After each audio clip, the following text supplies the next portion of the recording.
Ethical capitalism is where the amount that I require for exchanging, for turning my life energy, my expertise into money through the things that I sell, the amount of money that I charge is a right match for the amount of money that you have converted portions of your life energy into in order to utilize. When there's a match between those two things, we've got a reason to engage with each other. If I'm selling something for a price that's greater than is integrious for you to purchase it for, there's no harm and no shame and no fault on either side. You get to look for a resource that matches what you need, that's being sold at a price you want to pay for it, that's integrious for the amount of life energy you have to invest in order to get that amount of money available to you through what you're paid. So when we understand money and capitalism in that way, it opens the door to neutralizing the whole sales process, because we're not trying to force anyone to do anything. We're serving people by helping them understand whether there's a right match between what they need and what they're willing to pay, and what we provide and what we are charging for it. The Move Entrepreneur Evolved Podcast. Get on it. And we are back with the Moved Entrepreneur Evolved Podcast. I'm excited to have David Gruder here. And we did have a conversation a second ago, and he said, he also sometimes go by doctor, but you seem like a really incredible guy, and you just like to stay modest, and I respect that. It's really good to meet you. You're the CEO of Integrity Culture Systems, and I'm excited to have you on here. Good to see you, David. Oh, it's a pleasure to be with you, Jason. I've been looking forward to talking with you. I'm excited that you came on. I'm sure you're going to help a lot of people. So I'm going to dive right into here. You got a lot of really cool stuff. I know that some of the things that you've done in the past and the things you still do, it's keynotes, trainings, consultings. And the main one was making integrity profitable. And I thought that was a real powerful statement. Leaders elevated, society's healthy. This falls in line with a lot of things that I believe as well. So I'm excited about learning a little bit of where you come from, the stuff that you've done in the past, and why you kind of came up with it.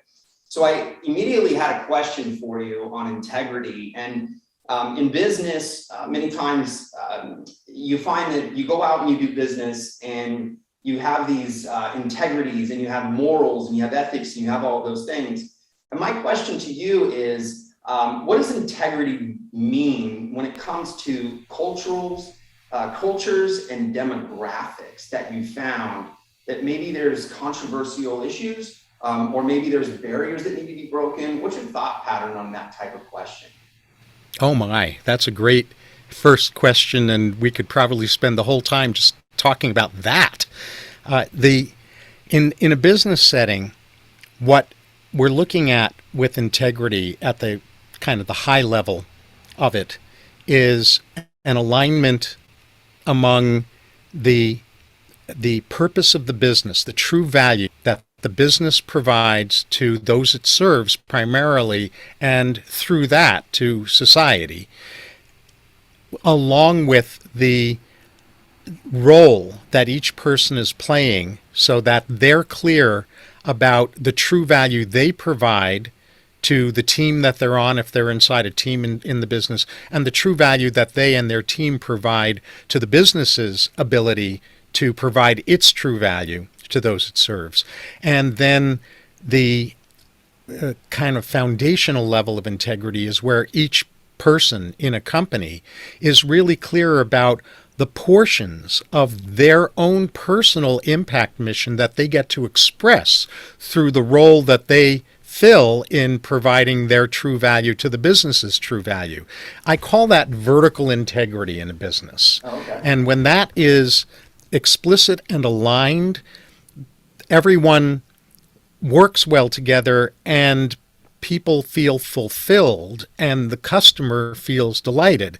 When there's misalignment, or if any one or more of those three dimensions of of vertical integrity are not fully clear to people, then we end up having problems with employee engagement levels and productivity levels and collaboration deficits and things along those lines.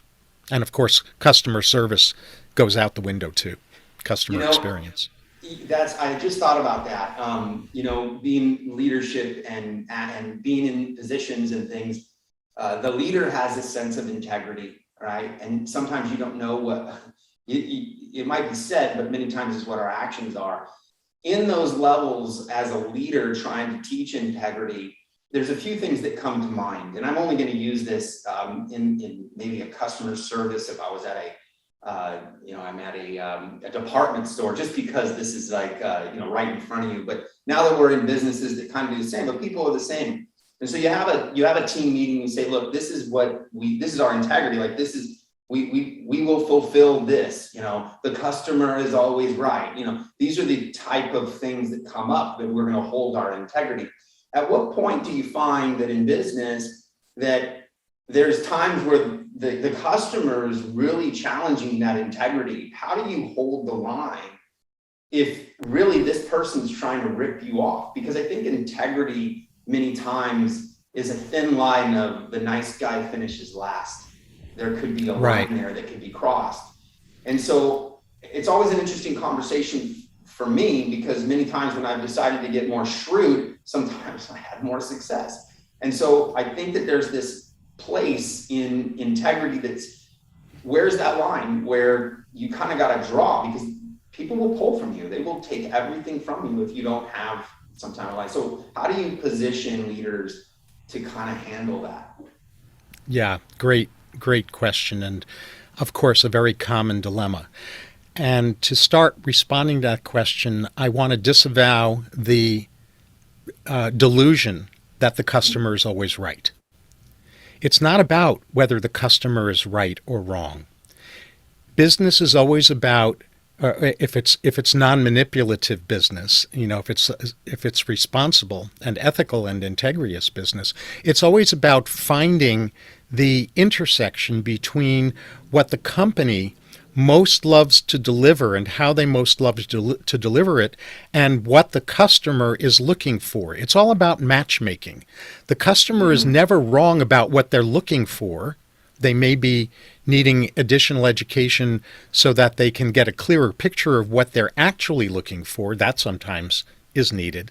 But the customer is never wrong about what they're looking for, and the company is never wrong about who they want to serve and the profiles, the psychographics of the people that they want to serve.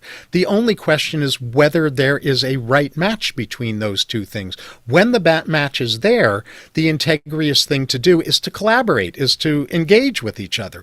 When that match is not there, there's a mismatch, and it's nobody's fault. It's just not a right match. That, to me, is integrity in business, not this notion that the customer is always right. I kind of interested in now, we've been going through in my company, and I've been dissecting, where are these different levels of what happens? And it really, if you boil it down, it comes to marketing, sales, right? Transition of how you get them into your department. And then you have fulfillment. So you have all three of these, and each one of them hold these integrity emotions, right? And I find people, when that marketing, they get caught up, there's an integrity thing of thinking that you're lying. When it comes to, the sales position, I find like when I'm stopping, right, and I teach sales and things like that, but when I stop and I do the moment of what? Manipulation, and go, hey, here is the price, and you're taught what? Be quiet, right? And so there is a sense of manipulation that's there, that if you look at it on a logical standpoint and say, why would you do that to a human?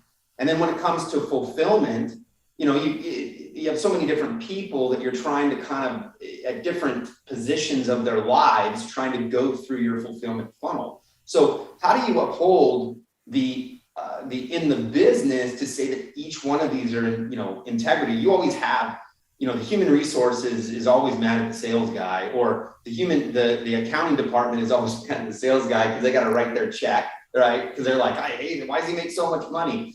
So Where does integrity come in marketing? You know, where do you see this shift in sales? And then where do you see the shift in fulfillment?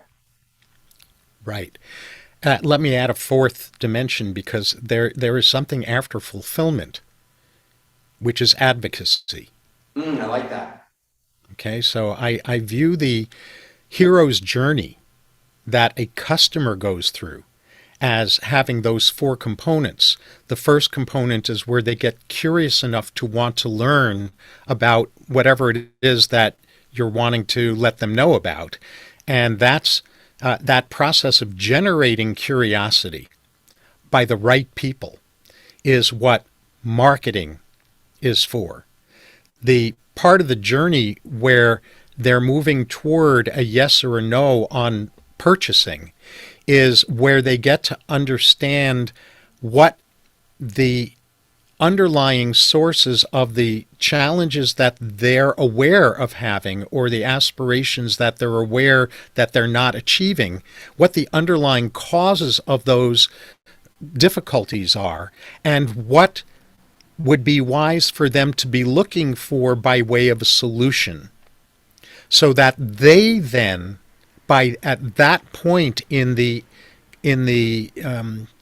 warm up process, in that bridge between marketing and sales, they get to a point where they want to know, oh, do you provide that? And when they are at the point where they're wanting to know if you provide what you've mapped out for them around root causes and what to look for in the way of a solution, they are in the process of selling themselves. We don't have to sell them on anything. The idea that we close people, I think, is a misnomer in integrity-based business.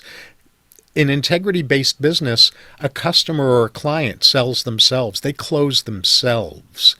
And one of the big challenges is, do we demonstrate, from a marketing point of view, are we able to demonstrate to the right kind of potential buyer, are we able to demonstrate that we understand what they think they're struggling with so well that their reaction is, how did they get inside my head, and how did they articulate what I'm struggling with even more effectively than I knew how to put it into words?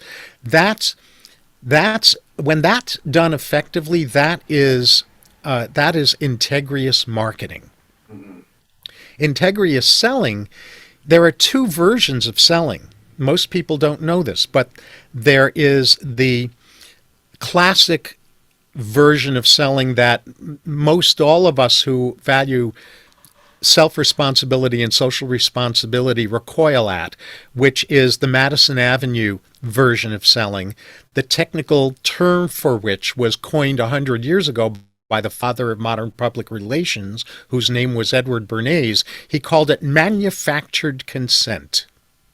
That's good. I'm gonna have to pull you back. So manufactured consent, and I'm gonna follow up with something after this. I think it's quite interesting. So I like that. So manufactured consent is positioning then, and I'm just kind of jumping in here. It's basically position then, you're saying, to consent by the way that you position from the beginning.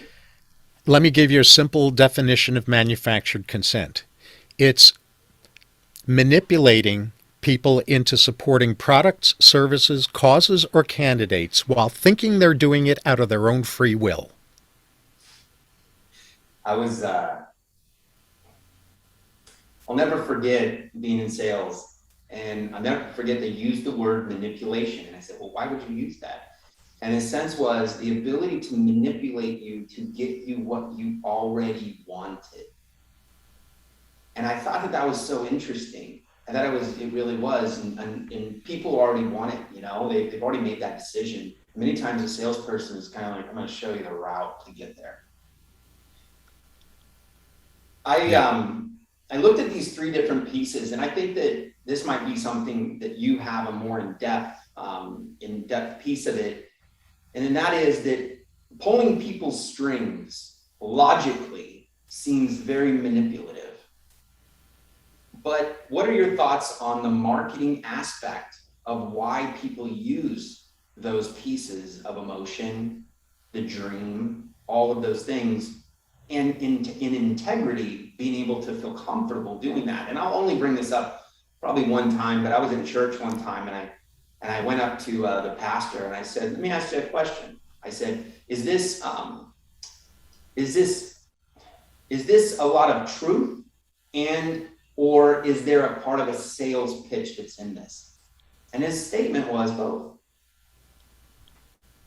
What do you think about where people want to go and giving them the path, but you might not get there? And a lot of marketing, one of the greatest marketing for money is to put a Ferrari behind you. You could like it or not, you could hate the people, but that's the attraction. How do you look at integrity and not ask yourself in a logical standpoint that if I have ethics and I have morals, that I'm sitting down and writing something to manipulate you and your emotions to trigger you to come to me? How do you take someone to feel comfortable doing that? And I've kind of worked with people on this, but I think that you have a really good deep dive and understanding in that. Maybe you could share a little bit about that.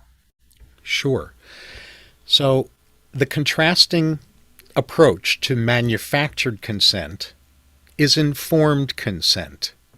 That's a term that's mostly known about in the medical and psychological and legal fields, where you have fiduciary responsibility to educate your client and serve your client's best interests. Now, ethical selling is the same thing. What ethical selling is serving. It's matchmaking. And in order to do good matchmaking, what we have to do if we are selling is we have to understand what the prospect is actually looking for, even oftentimes before the prospect themselves are clear about what they're looking for. Because in taking a prospect through that journey of discovering what they didn't know they were looking for, that is a process that some people might call manipulation.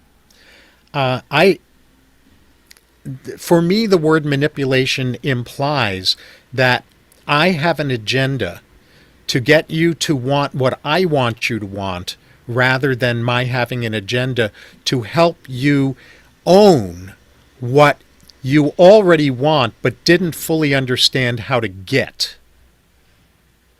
To me, that's education, not manipulation. That's really good. And I think that you tie that in and saying, again, I think I was having a meeting earlier, and this was all coming up. We were conversations about this, and so I kind of can bring it up. And I was saying that, if you look at religion and you look at these things, and the ultimate thing I had to come to a personal conclusion was, when you see somebody in a form of religion or so, and they're marketed to the solution of whatever it may be that your religion may be, the solution really is to remove you from pain.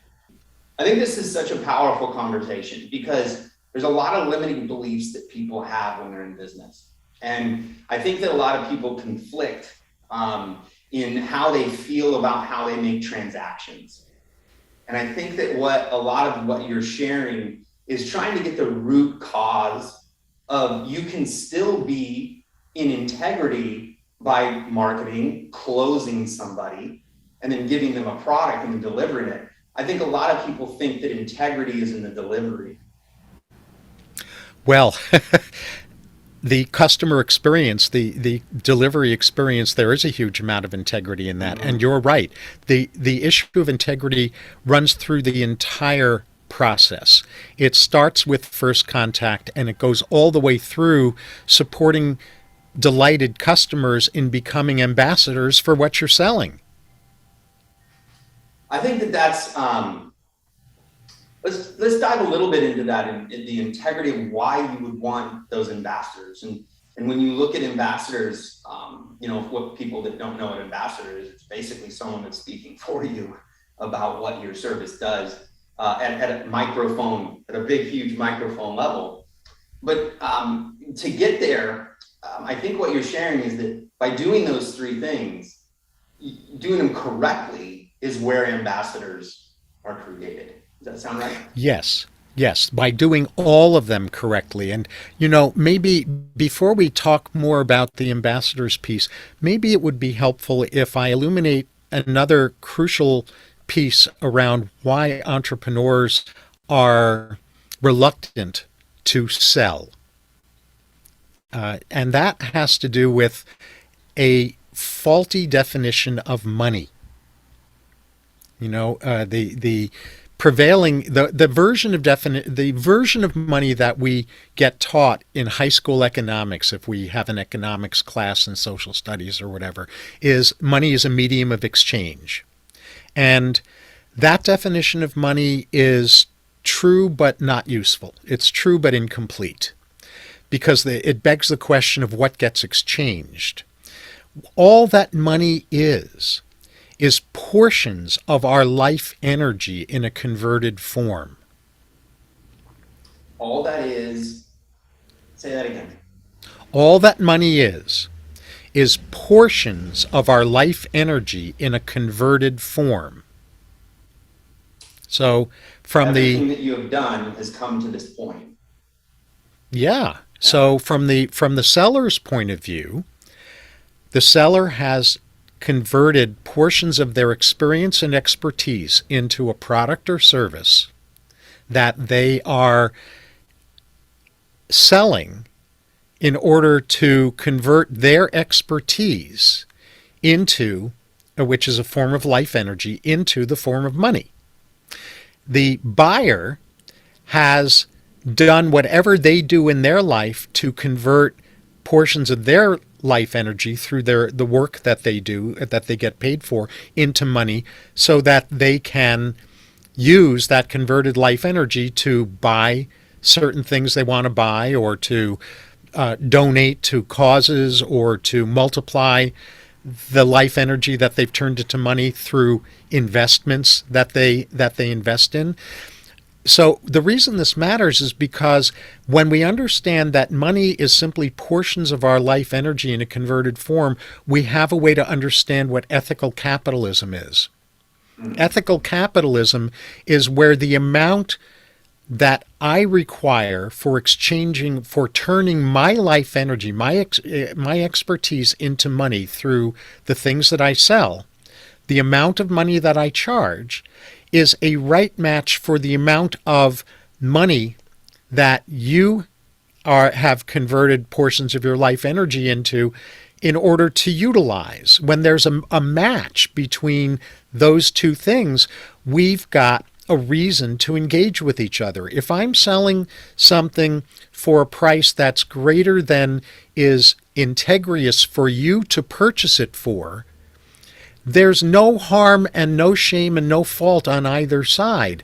You get to look for a resource that matches what you need, that's being sold at a price you want to pay for it, that's integrious for the amount of life energy you have to invest in order to get that amount of money available to you through what you're paid. So when we understand money and capitalism in that way, it opens the door to neutralizing the whole sales process, because we're not trying to force anyone to do anything. We're serving people by helping them understand whether there's a right match between what they need and what they're willing to pay, and what we provide and what we are charging for it. It's just a right match or not. Yeah. And what comes to mind for me, and I think that I could stay in line, is that there's a statement that says that your income, or how much money you make, is a direct correlation by the difficulty or the amount of problems that you can solve. I think it's not quite, I don't quite see it that way.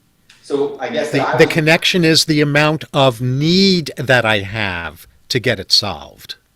Doesn't matter how simple correct. or complex. So, yeah. So you basically, and I was looking at it like the energy that you have put into your work and the way that you position yourself in solving problems, that ultimately, if those are the problem solvers, the integrity is not going to have a problem, because you are literally solving the pain of somebody else's issue. Well, not just solving the pain, because that's solving pain is the removal of distress. That's a great beginning, and that's got value in and of itself. In the bigger picture, what hopefully we're doing is we're not only helping people resolve their pain, we're also helping them step into their best life, their best self. And that's different from resolving pain. The absence of pain is not the presence of a desired state. The opposite of war isn't truce. Truce is the absence of war. The opposite of war is peace. And if we get from a war or a conflict state to neutral, to the absence of the conflict, that's a great midpoint in saving people. But if we go all the way, we take them from pain to absence of pain to presence of a desired state that replaces the pain. One reason that I like doing these podcasts is because we all have these ways and answers that we have, but on the journey, you can always kind of patch a little bit of somebody else on you, right? You can kind of add that person's perspective. And I think that you're doing an incredible job because this is your specialty. Even for me, I'm learning through this process as well. And I think that that's just so valuable. I'm going to take a spin here. Sure. And I'm going to kind of change this into another conversation, which I think that would be interesting in integrity and human behavior and things. And it was back on November 15th. And you had written something that has been coming up with a lot of people. And that is, the metaverse is rapidly gathering momentum, folks. Best to stay informed about it so you can make wise decisions over the time about how you do and don't want to engage with it. How do you think integrity is going to happen over the next, how do you see this happen over the next 3, 4, I don't even think it's going to take that long. I think it's going to be over the next 2 years. As we go into this more of the distance between us has less touch energy, which I think doing martial arts and fighting from my background, I know that there's a lot of truth in getting hit in the face. And I don't mean that in violence. Please don't take that at anybody. But as we're closer to people, we have these natural things that we would do in integrity because, it's the same, like I'm going to talk trash behind your back, but I won't say it to your face. How do you see integrity happening in this massive shift in the metaverse? And I also think it's awesome that you just, you jump right in. I mean, this is brand new, you've done a lot of learning in your life and you have this always learning mentality, which I think is super cool. So what do you think is this integrity is happening in our distance from each other? Right. Well, you see what the metaverse does is it puts everything we've been talking about on steroids. So what the dark side of the metaverse is that it provides ways to manipulate people to do manufactured consent even more effectively and even more subtly and even more sinisterly, if I can invent a word. It also we do that often. Yeah.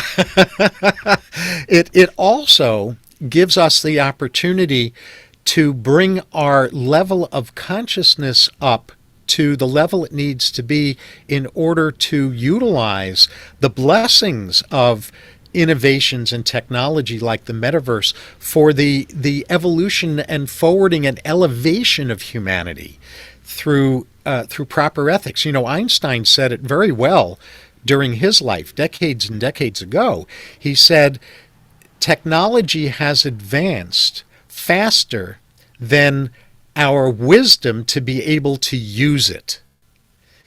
And so the challenge with the metaverse is to bring our wisdom up to speed so that our wisdom matches the power of the tools that the metaverse puts at our disposal. And there is a war, make no mistake about it. There is a war that's been being waged for a long time in a way that is out of many people's conscious awareness. And the war is over whether we are going to allow ourselves to be turned into commodities to be commoditized as chattel, or whether we are going to utilize the blessings of technology innovations and the metaverse and things like that for elevating our self-responsibility, our freedom, our self-sovereignty, and our ability to serve each other more effectively. If we don't have that understanding that that's the ethical and moral challenge that we're faced with in this age, then we're not going to even be on the right playing field in terms of making decisions about which way we go. We're just going to be pulled along by the sinister among us who are trying to capitalize on these innovations for their own good while manipulating us into thinking that they're doing this for our good when that's not so. Yeah, I think that it's been an interesting thing because it's all about commerce. I mean, we can say whatever we want. It's how can I add to the bottom line, and what are the things that we can do? And there's some natural things that happen through this concept of the metaverse. I think that one thing that integrity, I guess I would say, is that and we kind of locked in on this one, I guess, because it was kind of what it was. But I think that it's like, how are we seeing that? How do we manage that? I mean, you're going to have people, I think if you have two types of people, I would say over the last 20 years, and you've had a lot of introverts that had their ability to spend time in computer programming, and not everything I'm saying is probably correct to everyone. Let me make sure that I say that. But ultimately, certain types of people may be in the computer more, and those people that have been in there, their ability to now go out there and troll and do those things has to do with a sheet across their face. And the people that we are sitting out and saying that are out in the society actually having real life consequences of sitting in front of in front of each other and having those consequences. The people that maybe weren't in front of people are now able to use maybe the metaverse using a type of avatar to now put themselves. Do you think that it's going to take the people that understood more of that and decrease and make them wonder if they need to be more sinister? Or do you think it's going to take the people that are very introvert that's not even English. If they're introverts and they rise up, because you might have somebody who's extremely insecure, but if they put on this mask, which is, the concept of having a different avatar for yourself. People use those things all the time. Do you think that it's going to be more valuable to bring this part of the society up? Or do you think that the actual leadership is these people and they're going to get confused and start falling down? What do you think about that? Well, something that I didn't mention earlier is that my doctorate is in both clinical psychology and organizational development psychology. And so that's why my career has been at the intersection of entrepreneurship, leadership, culture, society, all of those kinds of things. And in that context, what I've always been focused on is an integrative approach that is simultaneously top down and bottom up, so that people who are, for example, the people that you're characterizing as introverts, the opportunity of more distant forms of connection that cyberspace allows gives introverts opportunities for interaction that they might otherwise not feel as comfortable having. And they can either use those opportunities to create a false self, a false avatar, or they can use those opportunities to learn how to express their authenticity in ways that are safer for them as people that are more solitary in their orientation. At the same time, you've got leaders who are trying to take advantage of people through trolling and other propaganda techniques. And you have other leaders who are wanting to encourage people to elevate their self-sovereignty And I think it's important for us to become much more sophisticated in being able to tell the difference between those two types of leaders so that we support the leaders who are nourishing our self-sovereignty and we disregard the leaders who are trying to diminish our self-sovereignty. What would be some examples, and let's not, we could dive into a political answer, but non-political, who do you think some guys out there are maybe trying to do it right, trying? Well, there there aren't today many politicians that are doing this well. I think there are some politicians, and I've known some whose hearts are absolutely in the right place. I don't have an issue with their good intentions, but their skill set is lagging so far behind their good intentions that they're ineffective. I see where the pivots are in this are actually happening from the socially responsible business marketplace, which is now a $3 trillion marketplace. Socially responsible businesses as an overall market is a $3 trillion a year business. So finally, socially responsible businesses is coming onto the scene, and we're seeing, these innovative entrepreneurs rising up. Like it seems to me from our conversation that you're one of these folks who deeply values integrity-based business. And it's people, entrepreneurs and those who assist entrepreneurs like you who are leading the way into new territory, into very new territory. This is kind of connected with my next two books also, by the way, which I we was going to bring those up. touch on. Yeah. So we're recording this in December 2021. And in early 2022, my next two books will be available. We're in the process of setting the launch date as you and I are recording this right now. But the two books are called The Nimble Company, a proactive, socially responsible framework for driving sustained profits and growth in a chronically chaotic world. And the other is called The Nimble C-Suite. C-Suite, for those who are listening that aren't familiar with that, that's the executive suite in corporations and companies that are large enough so that they need a CEO and a chief operating officer and a chief financial officer, et cetera, et cetera. That's your executive suite. So the other book title is The Nimble C-Suite, How to Align the Diverse Strengths of Your Executive Team to Predictably Deliver Extraordinary Results in a Transformational Economy. Through those of us who are setting the tone of the transformational economy and socially responsible business, to help businesses step into doing business in these kinds of ways, it is inevitable that a new type of governmental leader is going to start showing up, because there will be sufficient support for that kind of ethical, integrous leader so that they can actually get voted into office. Yeah.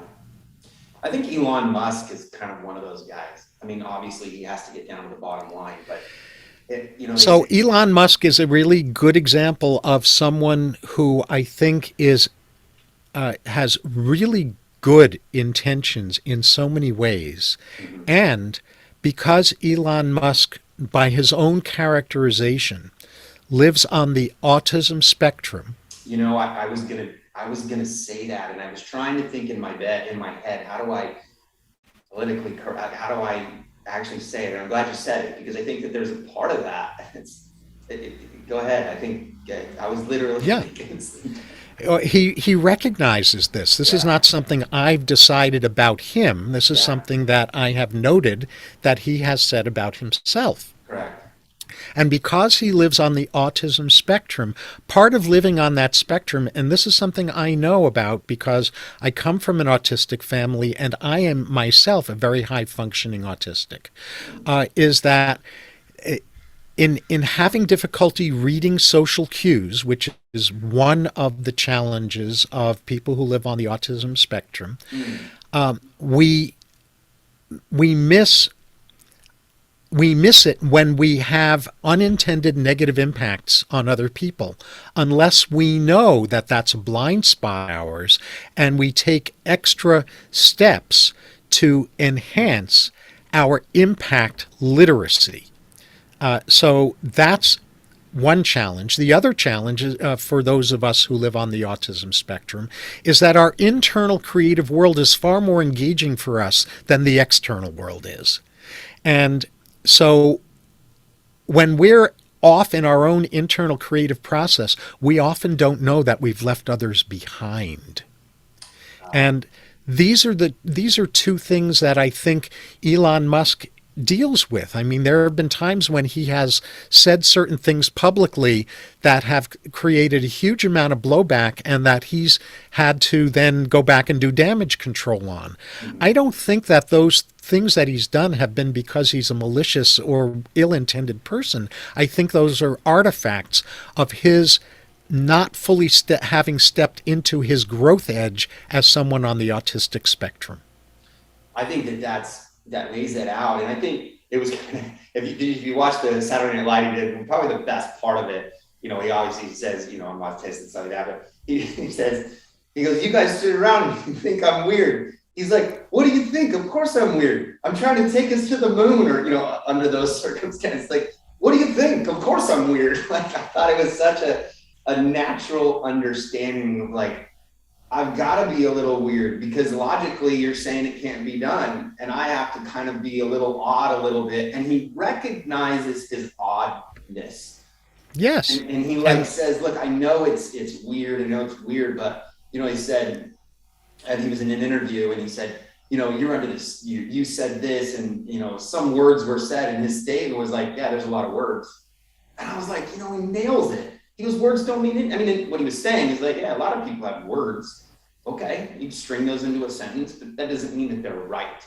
And I think that it was so powerful for him to come out and just be human. You know, he went on Joe Rogan, and you can agree or you can't agree, but, you know, he sat there, he's puffed, kind of smoked the weed, and later on his damage control was like, you can kind of tell I didn't even know what I was doing. Like, he's smart enough to know how the whole process would work. But really, at the end of the day, it really wasn't his thing, but he was being human. And I think that what he was trying to do in that scenario is that Joe Rogan was a guy that was just kind of a down-to-earth guy, and he was trying to meet him somehow in that place. And I think that there's some value in that. It might not be right to some people, but I think that was really kind of his play on that, you know? Yeah. You know, Joe Rogan and Elon Musk and Simon Sinek and you know, we could go down a whole long list of these kinds of influencers who I think are very much in integrity with their mission, with their sense of purpose, and they are imperfect like all the rest of us. They have growth edges like all the rest of us.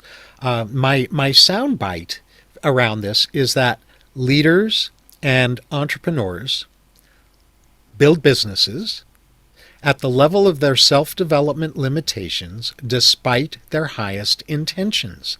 And what separates one leader or entrepreneur from the next is not the fact that they're imperfect, because that's all of us, every single human being. What separates one entrepreneur or leader from the others is their willingness to become awake about those gaps, about those self-development limitations, and to fill them. Not to not have them. The difference between success and not success is asleep versus awake. Yeah.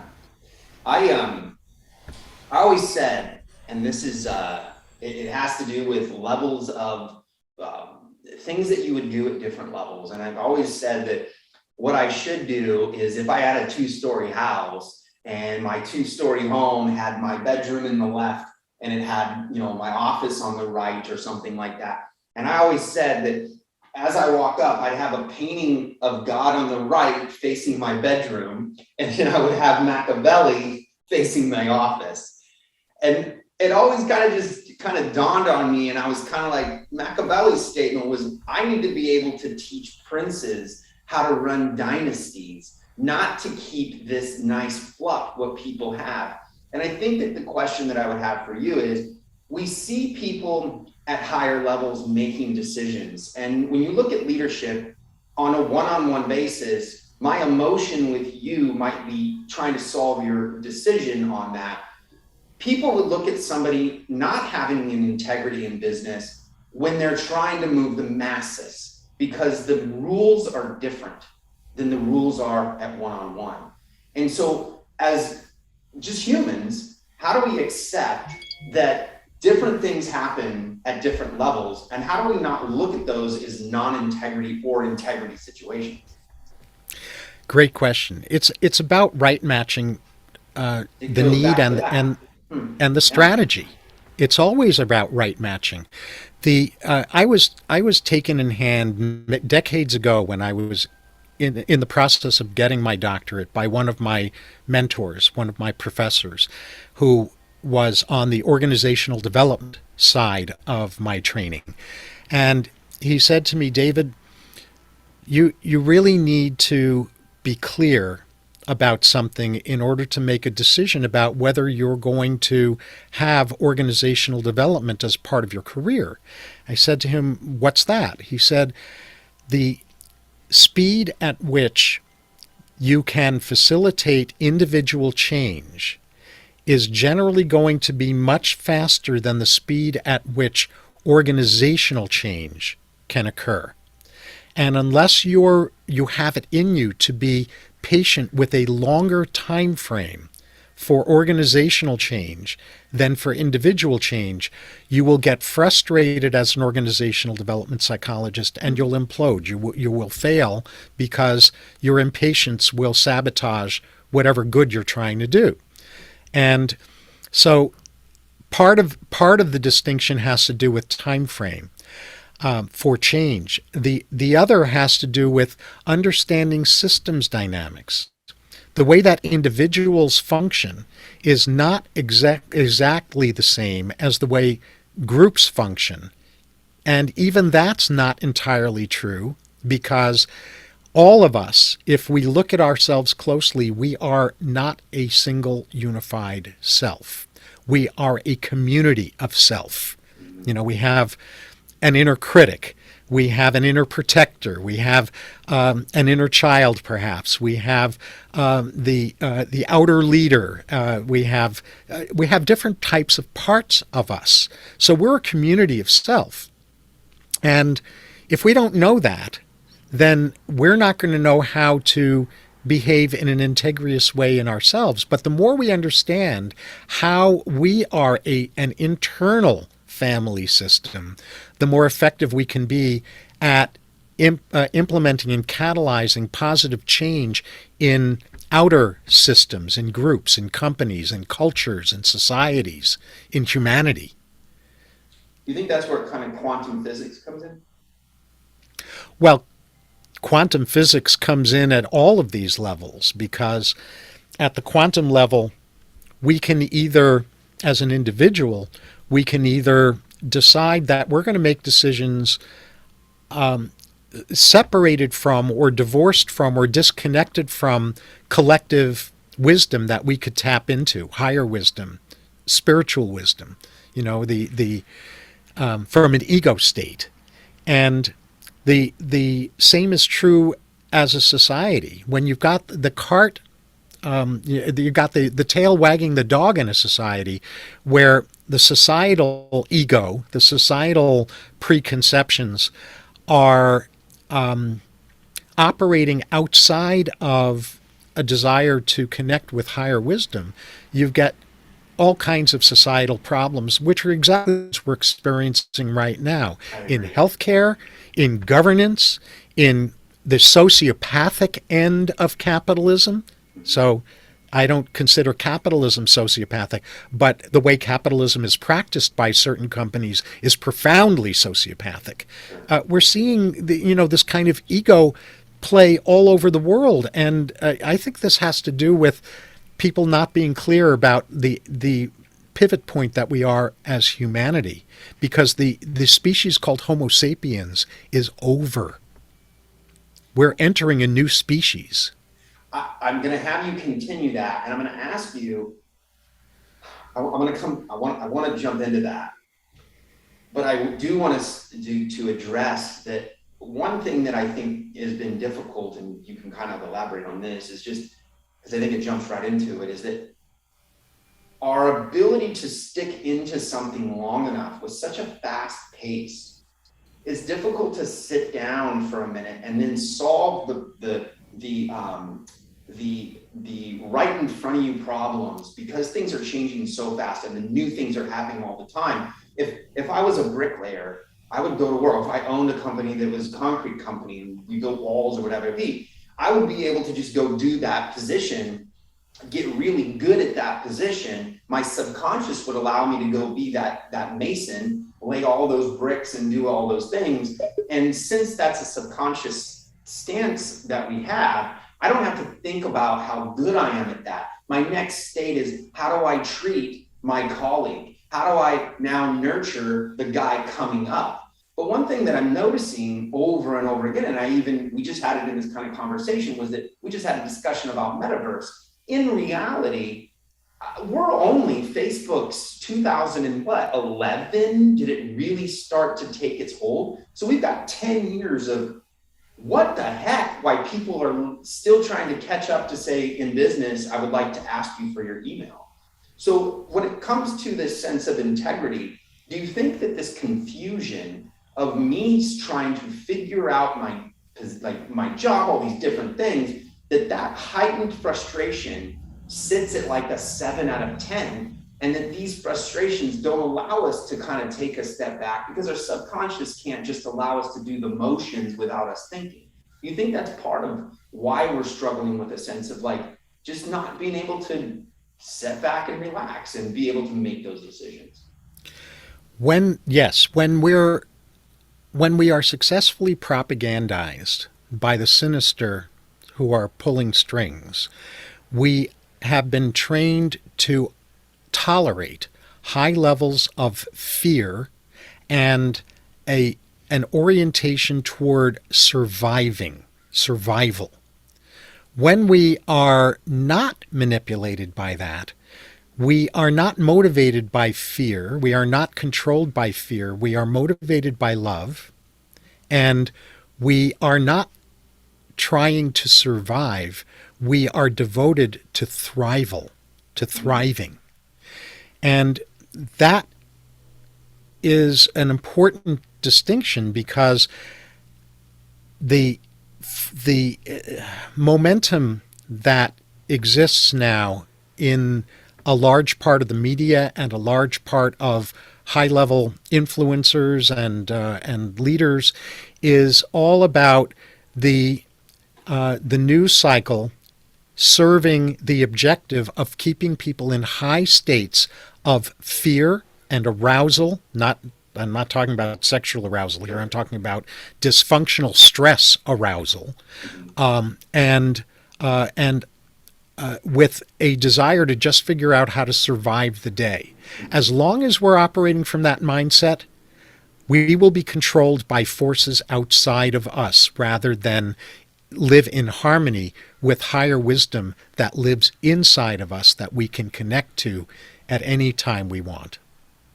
Just personal side, I remember when I owned an e-commerce business, I decided to start another company, and we were starting an SEO company, or I was starting an SEO company, and what we were doing, we were going out there and doing SEO and things like that. And there's a sense of failure that happens because the way that this, not going to go deep into that, but basically trying to get things ranked, and then you would see them collapse. And the emotional transitions that was going with me at the time, this is 8 years ago or something like that, what was happening is I kept saying I didn't have my legs, meaning that every time that I would go and do this position, I couldn't find a repeatable answer that gave me enough validity that I was on the right path.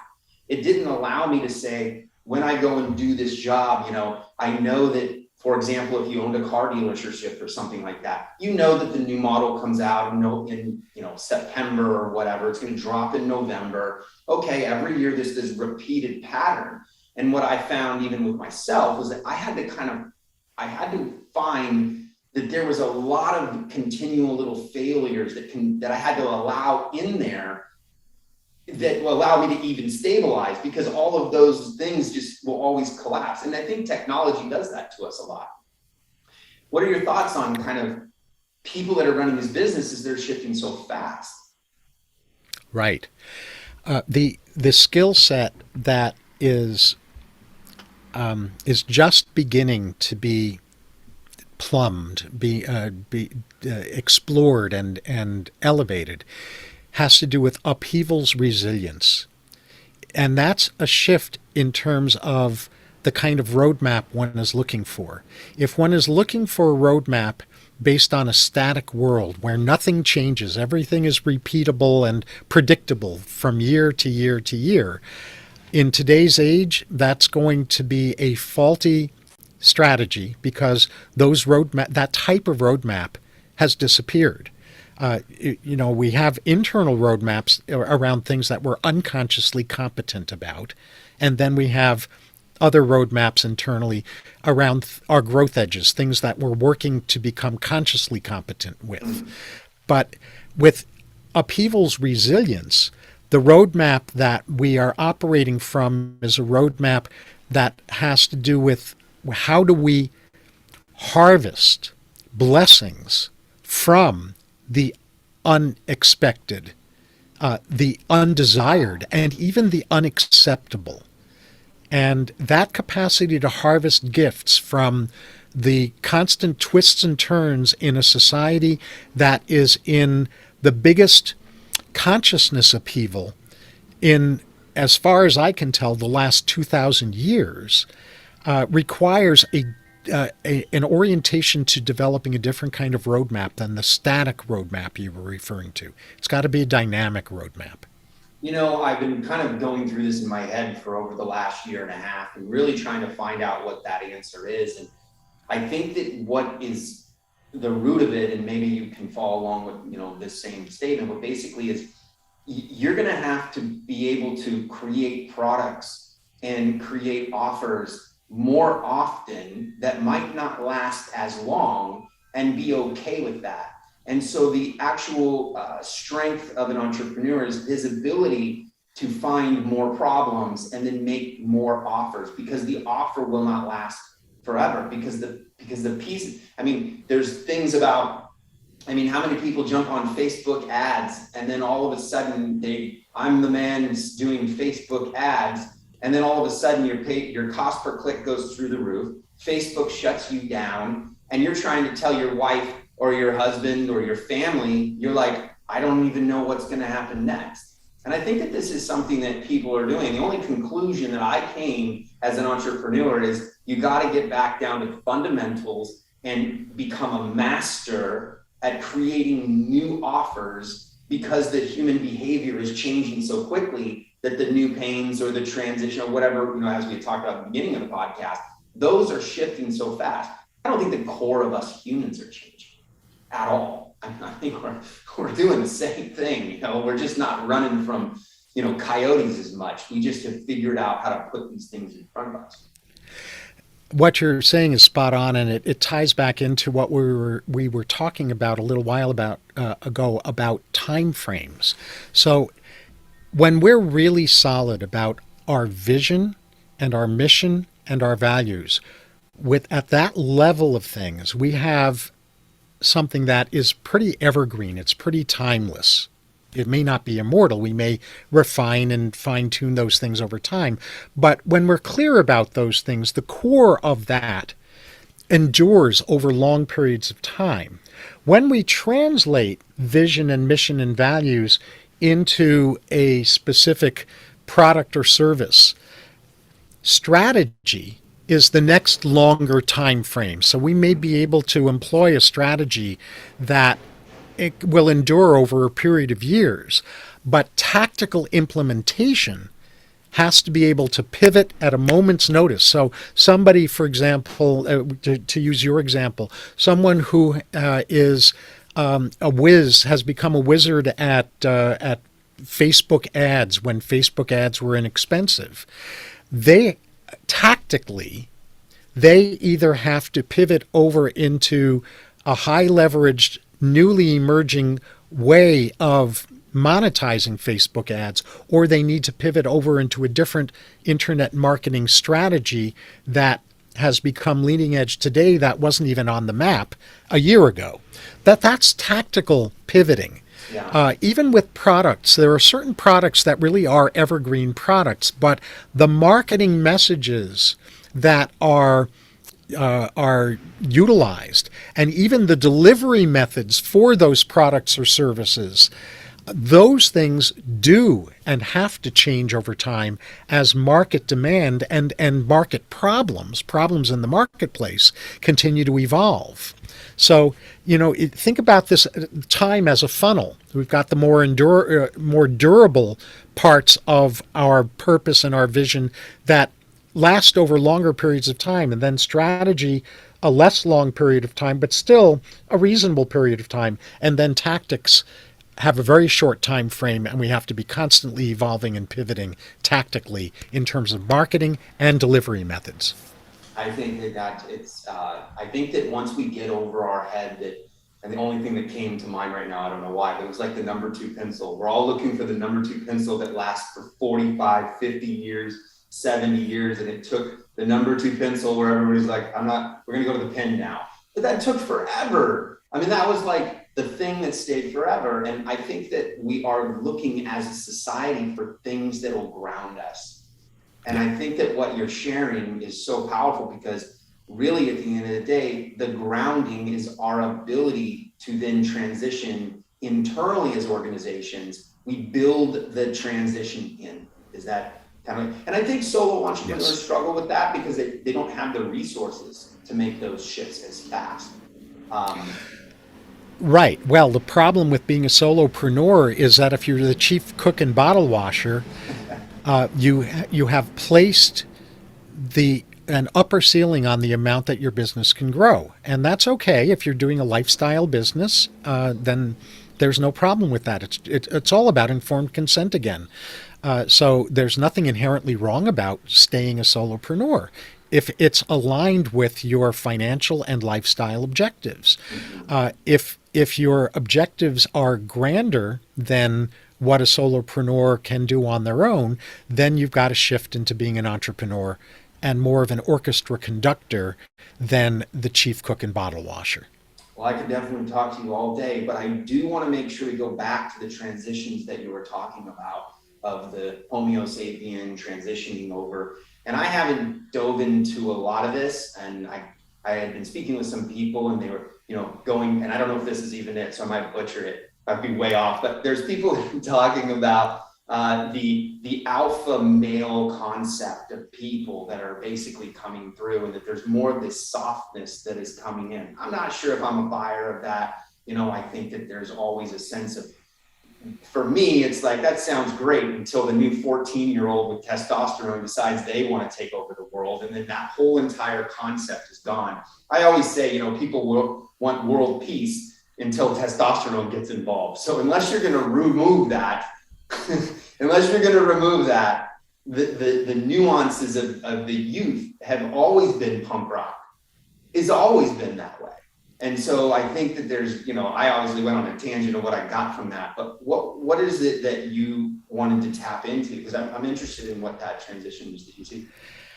Right. Well, let me answer in 2 parts. The first part is directly related to what you were just talking about.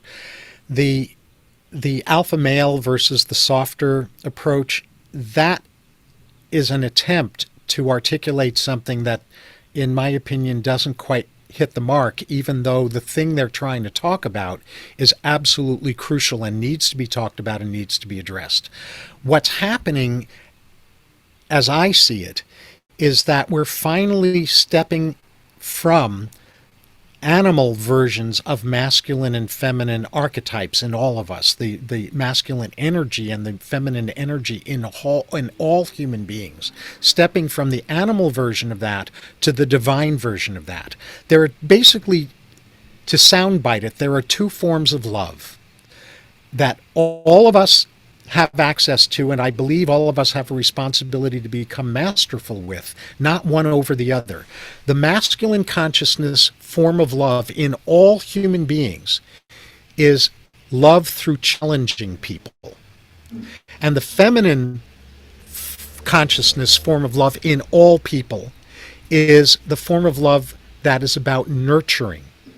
When you have all challenge and no nurture, you get alpha male, dominant, coercive, manipulative, shaming, controlling toxicity. And when you have all nurturance energy with no challenging energy, when you have all feminine consciousness in a given human being and none of the masculine, you get entitlement, indulgence, and victimization. They need each other in ourselves. We need both in ourselves and with each other in order to be whole and complete. A 20th century theologian by the name of Reinhold Niebuhr said it really, really well as a soundbite, that our job is to comfort the afflicted, that's nurturance love, and to afflict the comfortable, and that's challenging love. Yeah. It's not one is better than the other.